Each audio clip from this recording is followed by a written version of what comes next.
What about issuing so much stuff in a world that's packed with so much stuff? Do you have any guilt about that? Do you feel that you should, attempt an intrusion, if you like, not to withdraw completely, but to keep doing stuff yourself, to compete, to be some kind of antidote to all the stuff that there is? I'd prefer to have work that doesn't take up too much space. In case I get it wrong. Yeah. Yeah. Yeah. That's why I'm really worried about this. Yeah.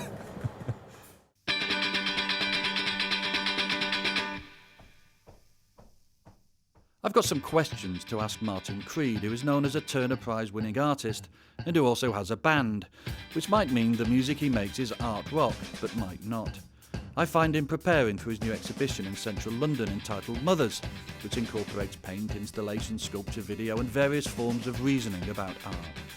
And as you would expect, he answers my questions not wanting to give anything away about what he does, not least because he's not quite worked it out himself yet, but not wanting to be annoyingly oblique. He's very helpful. It's interesting the way you talk about a band, because you talk about a band and the idea of a band coming at it from this point of view, really. I guess if you're in a band and you've always wanted to be in a band and that's all you do, you wouldn't talk about it the way you talk about it. Right. You approach it as a piece of work almost, don't you? The idea of a band, or is it that you just want to be in a band and it's No, I don't really want to be in a band. Yeah. It's more that I want to try to make music that is exciting, and if a band helps to make the music, that's for me a good reason to have a band.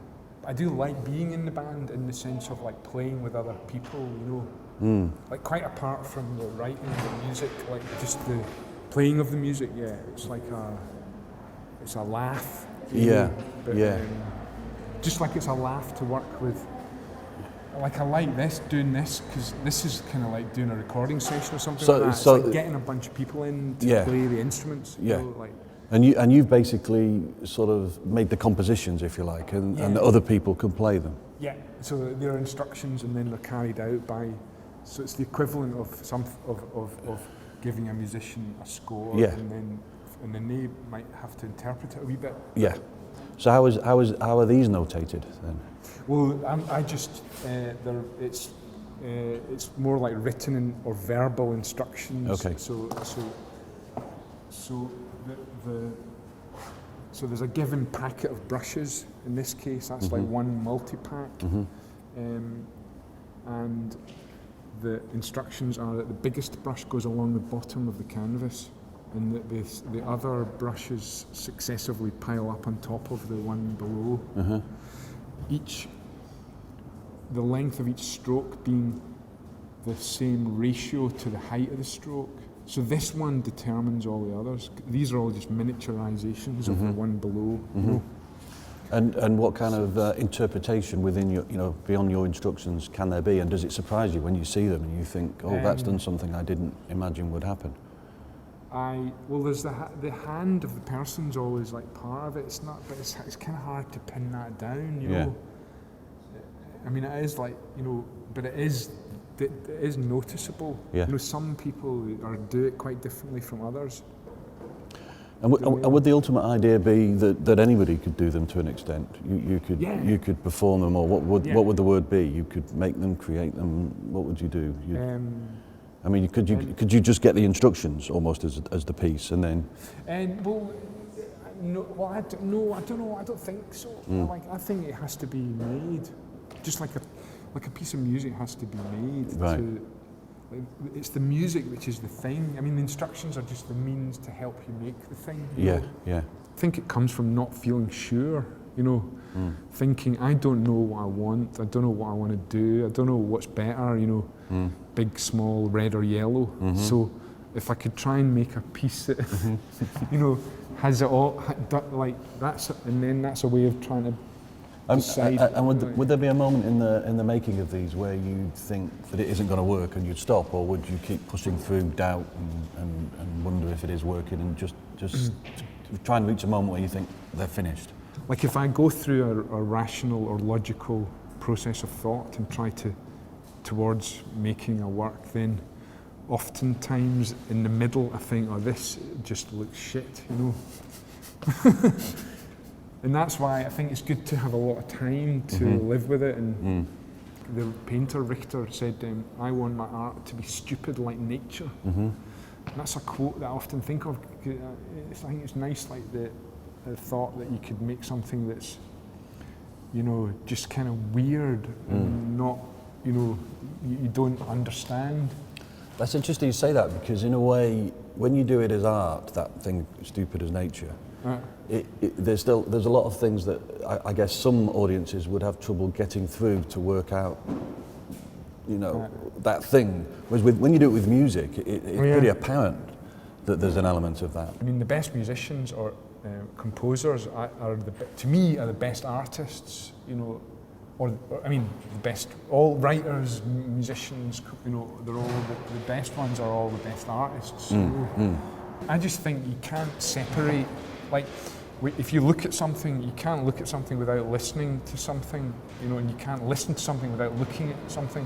So you can't separate the senses, and I mean, you can't separate experience out. It's just a big soup, you know, and therefore, I think that, you know, that's kind of why I think that's partly like why I want to try and work on making noises, you know, as well as making shapes, right? You know, yeah. But and to me there isn't really a difference. Although I see what you mean, but maybe, but I mean I see what you mean, especially in the way that people maybe sort of take music. Yeah. Being different. Only perception, because I guess if you're walking into music or entering the music world, it's filled with all sorts of judgments and assumptions and expectations. Aye. And in a way, they're different from the art world. And you can play in a freer way in the art world, oddly enough, than you can in the music world. And Do you reckon? I think so. Aye.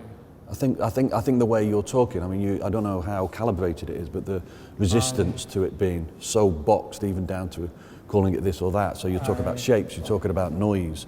You really don't want to be in any way. No, pinned down. Nothing at all. So you're floating above an abyss all the time, aren't you? You know. Aye. Well, I feel like that. But I don't want to. I hate the idea of being. I don't want to be pinned down. I think that I don't know how you can. It just seems really. Like any time I do one thing, I just after a while think, oh God, I've got to do something else because it's just that is not, you know. I don't believe. I don't believe in that. That's not. I mean, that's a wee try. Everything's like a wee tryout, you know. Leading to what then? Well, I don't know. Is the whole? I hope that it leads to better feelings for you, or for us as well. Well, for me, but and hopefully for others. Because if other people get something from it, like a feeling that's nice, like for them, then that is nice for me, because maybe they like me then or something. You know, or something you often talk about that, just doing it because you want to be liked. And I'm wondering how much that is part of a thing of being Martin Creed, or is that you know, as much as you can ever admit in these circumstances, is that sincere? Is that just, you know, you know? Well, it is sincere. I think it is, isn't it? Yeah. As far as I'm able to tell, but I don't think I am the best person to tell about me. Yeah, but the idea that you want to be liked. Oh yeah, well I think that I can't think of, you know, if I can't think of a I can't think of a reason that rings more true that I do things other than that I want to be loved. You know. This is an edited extract of a conversation with Martin Creed that went on for about an hour, where he tried moderately hard to say something without saying anything at all, so that we occupied a zone midway between comedy, conceptual art and celebrity self-promotion, a combination perhaps of thinking and not thinking. The conversation threw new light on his work, whilst keeping it all something of a mystery, the work of someone who knows exactly what he wants to say, but is not sure how to say it. But he's going to anyway. What is it like as the numbers accumulate and they get bigger and you've got more stuff behind you? Does this help you focus on where you're going, or does it make it more blurred in a way? I don't know, maybe.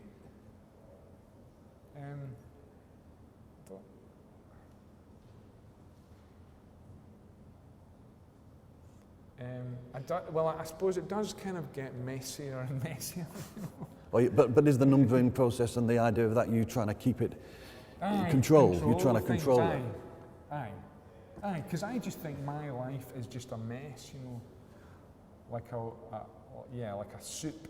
And then the work, the things I do, like the works that I think are my works, that are like a painting or a song or whatever, they're like little things in the soup that I myself can sort of make me feel better, help me to feel better, because I can think, oh yeah, there's that, you know, and there's that as well.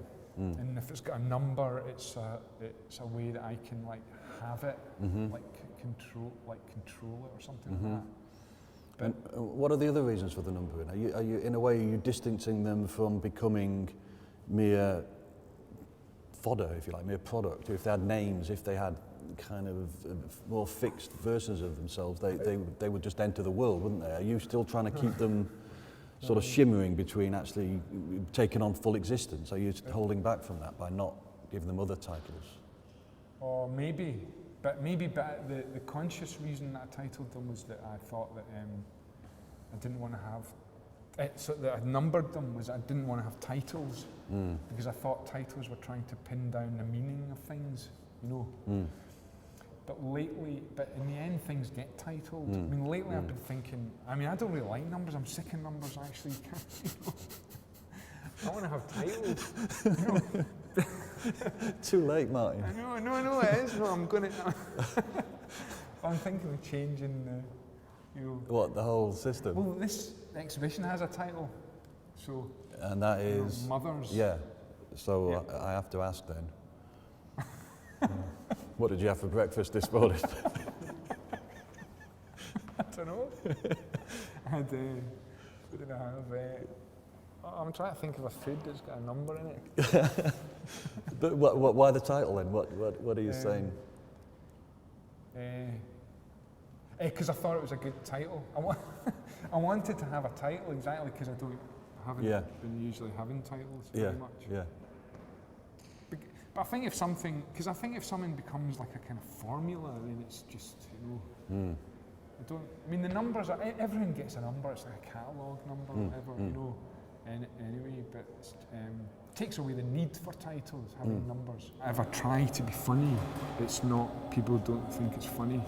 But if I just try and do my work like seriously, then sometimes it does end up that people think it's funny. Yeah, and I really like it if people laugh at it, but I find it like impossible to try and like do that. So I feel I've got no, you know,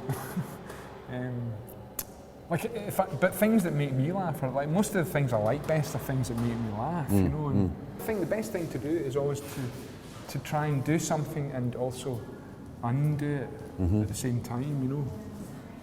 And in the music, a lot of the pieces I've worked on have got, like, I try to make it half silence, so the rests are as long as the whatever the other bits are called. Yeah. The volume.